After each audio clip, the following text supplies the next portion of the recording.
Hey everybody, it's Angela and I am back with another process video.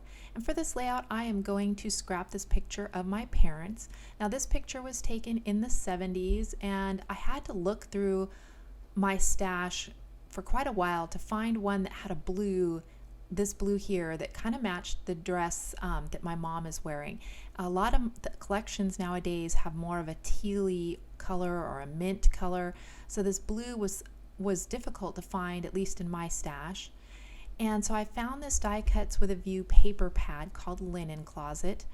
And it's not the most popular color scheme now. I think that this paper pad was produced probably in 2013. And a lot of people I know don't go for the color brown. And so, I kind of second guessed myself a little bit, but I thought, you know what, that's perfect for the 70s. Brown was in, and so I thought I'd go ahead and roll with it. And it also worked well with the blazer that my dad's wearing in there, and the fact that they're both brunettes. And so blues and browns were predominant in this photo. So I thought I would just really run with this paper pad. So I'm just backing my photo with a little bit of the navy blue, since there's a light background behind them, and the navy blue just helps make that photo pop. Putting in a scrap of brown and a scrap of gold behind it as well. This paper collection has a really bright, shiny gold, so I really had to embrace that as well to make this work. So I'm just going to go all the way on this layout. So I'm just letting you know right ahead, this is going to be gold, bling, 70s, brown. So not my typical, but you know what? Sometimes you got to branch out, try new things, and keep crafting, and you stumble upon something that's really great. So I do love how the layout turns out in the end, so it was totally worth it. So here I am just adhering those two down. And I think this photo was taken, it was probably taken at church for the church directory. I know back in the day, kids had photos taken at school, but a lot of times adults didn't have a chance to go to an actual studio.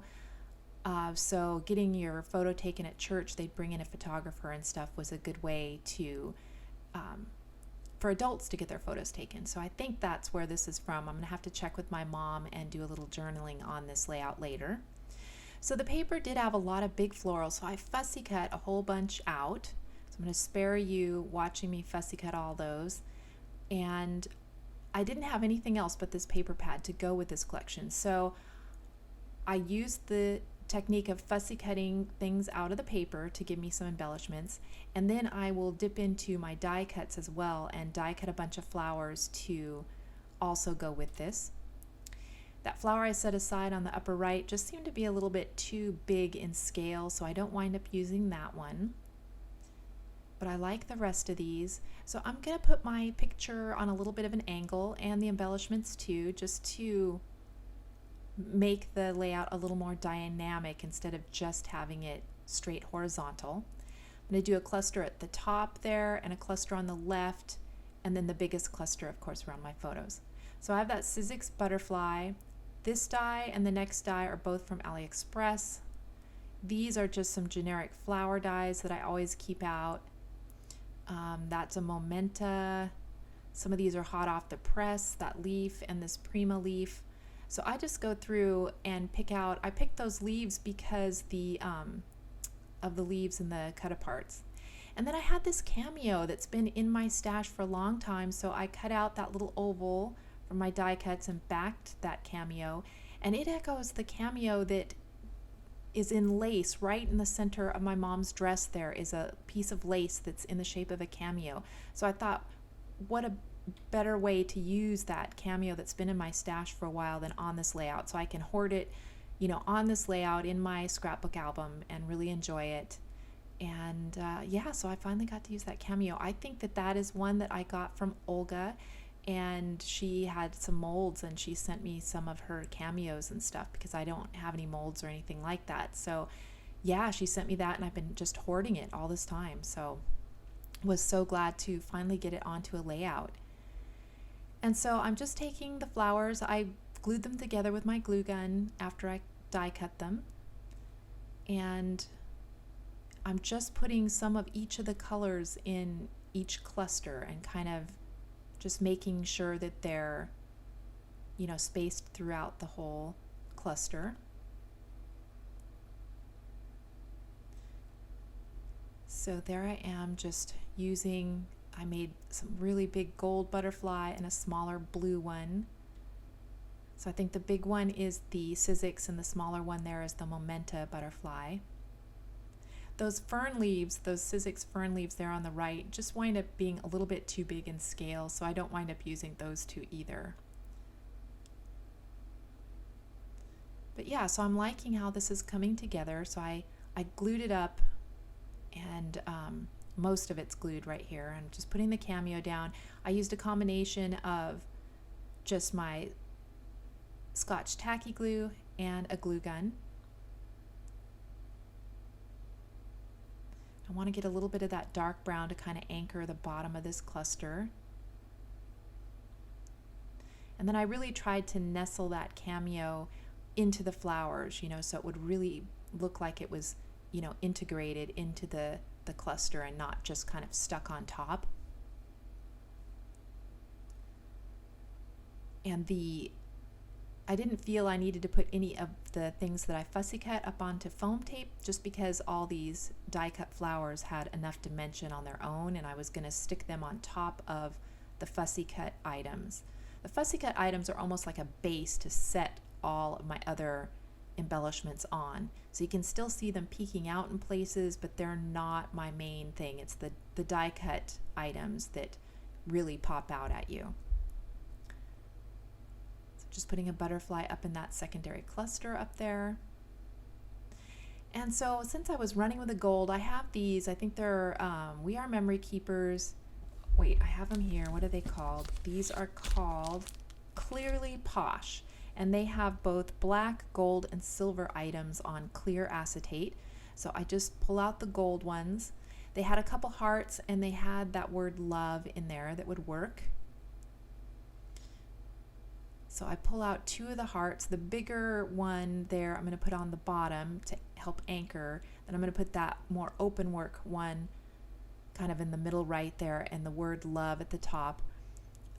I was kind of concerned if I was going to use that word love up there, because I knew I was going to have to glue it down, so I wasn't sure how I was going to hide the glue.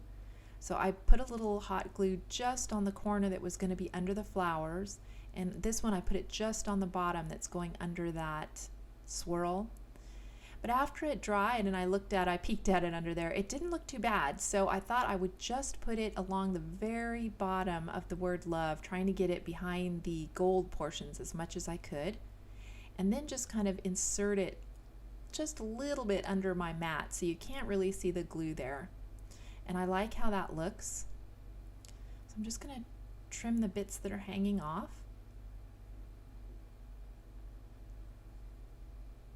And then I know I need to find some centers for these flowers. So I have a little drawer of just bling here. Start pulling out things that are in the kind of yellowy or gold or brown or blue color tones. And I'm just gonna kind of sort through those. And I have that little box of embellishments. I don't know where those came from. I think I got them probably at Tuesday morning or in the sale bin at Michael's maybe, I don't know, but they were in brown color tones, so I never really dipped into them all that much. But I thought, wow, what a perfect opportunity to use these guys, then on this layout it has the golds and browns in it. So I thought, okay, let's go with it, because yeah, what other chance lately have I had to use these? So it was fun to be able to break into those. And I'm just going to use a mixture of they have a light goldy champagne color, and then they have some of that brown. And I'm also going to use a few of these light blue ones off of that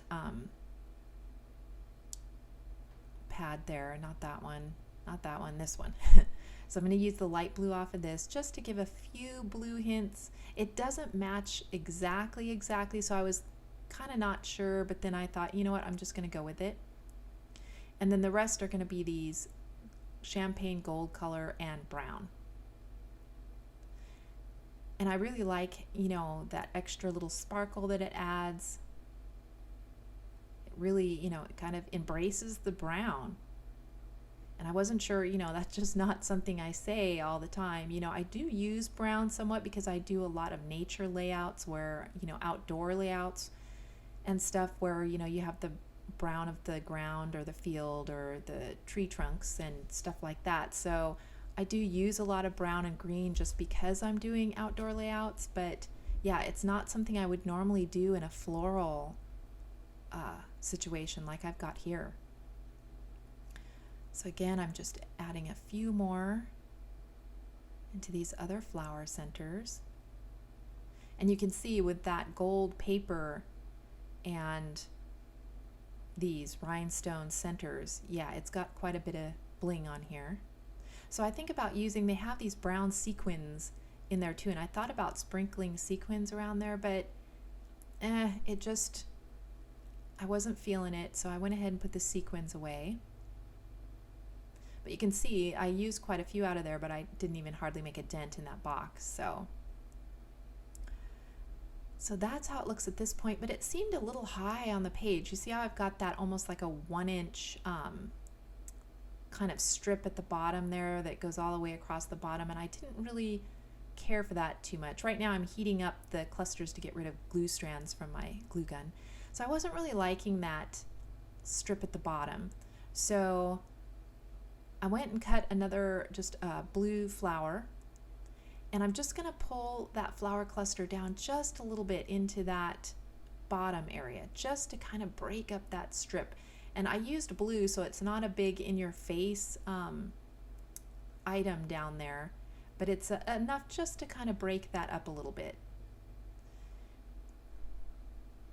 So I'm really liking this, but it's quite clean. I mean, I could leave it just as it is. I mean, it's beautiful just like it is. But I thought, you know what, let's add a few sprinkles just to make it a little messier. But I wasn't sure about this brown. This is a Tattered Angels called Woven Burlap. So I wanted to do a test first. And so I pulled out, that thing I die cut there that had the blue.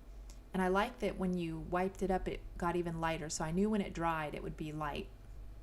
So I'm just going to cover up my photo and put some small sprinkles on there. And I'm going to go and touch the paper and make a few little bigger spots on there as well. And that just kind of messes up, or I don't know what it does. Maybe it makes everything cohesive, brings it all together or something. But the sprinkles just really, make a difference on the page. So there is my finished layout. I do have to talk to my mom. I might put a little bit of journaling on there about where this was taken. And so I'm going to zoom in here for a few, I don't know what I'm doing. Maybe I've been drinking too much. No. I'm going to zoom in here for a few close-ups once I figure out how this camera works. And so you can see here how gold and bright and shiny that paper is, and then the rhinestones in the center, loving that. You can see again more of the rhinestones, all the flowers and the fussy cut items. There's one of the big butterflies. There's the heart from the Clearly Posh, that beautiful cameo. Look at that, isn't that gorgeous? I just love that. I'm so glad I was able to get that onto a page. And see how it echoes my mom's dress there? It's just the perfect touch. Another of those clear items. You can see a little bit of the glue behind that clear, but not much. It's not going to stand out at you. And it's not two-dimensional that it's not going to fit into a page protector just fine, especially because I set mine in the binder vertically, so they're not horizontally stacked on each other. So yeah, that is my finished layout. So thank you guys so much for watching. If you have any questions or anything on this, please just let me know below and leave me a comment. I love to hear from you guys. Leave me a thumbs up. That always is helpful with YouTube. And I will see you guys in the next video. Talk to you later. Bye.